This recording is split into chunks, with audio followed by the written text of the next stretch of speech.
I had some performances as a younger person that I really liked.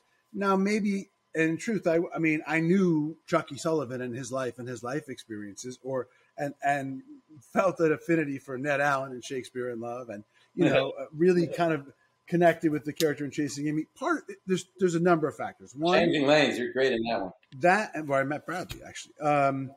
There's a couple of things. One, starting off and then having ideas about, like, you get successful and you think, I thought, well, I have to maintain the success. Oh my gosh, this is a lot of money. My mother made $28,000 a year. How could I, justifiably say no to this? Or, not understanding the value of turning things down. People talk about your choices and I want to go like, well, it's not like I was passing on the Scorsese. You know what I mean? Like, no, Marty, I'm good. I'm going to do Surviving Christmas. It's like part of our fates, our destinies are controlled by the opportunities we have in terms of material and direction. Absolutely. That's a big one.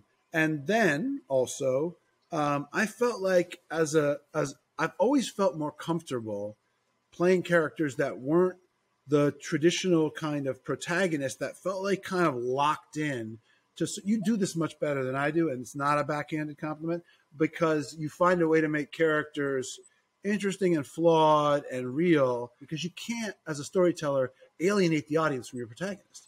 If you put too much distance between them, it'll just sever that ability to feel empathy and to feel catharsis and to feel connected with them. And then you're just watching a movie about somebody you're either judging or don't like or don't believe, and that just blows the whole thing up. It's deceptively difficult to play the leading man role. One of the nice things about getting older, if you're lucky, is you stop bullshitting yourself as much and you start going, okay, I actually know where my feelings are. As a younger guy, I was like, no, I don't feel bad about that. Or no, I'm happy. I wasn't really comfortable with what I really felt about things in the world. I was trying to figure that out.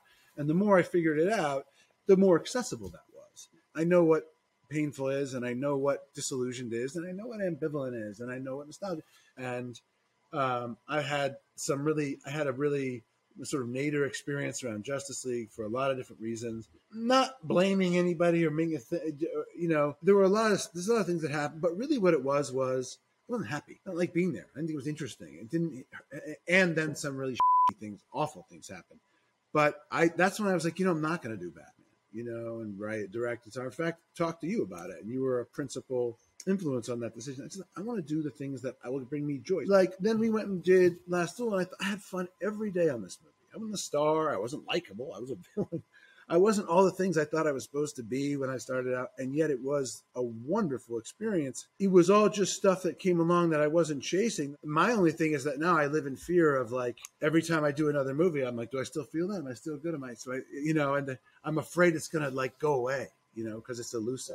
But I'm happy now. I'm feeling it now. I love it, and I do think I've gotten better. I think people generally get better with age and experience, but I've definitely noticed that in myself.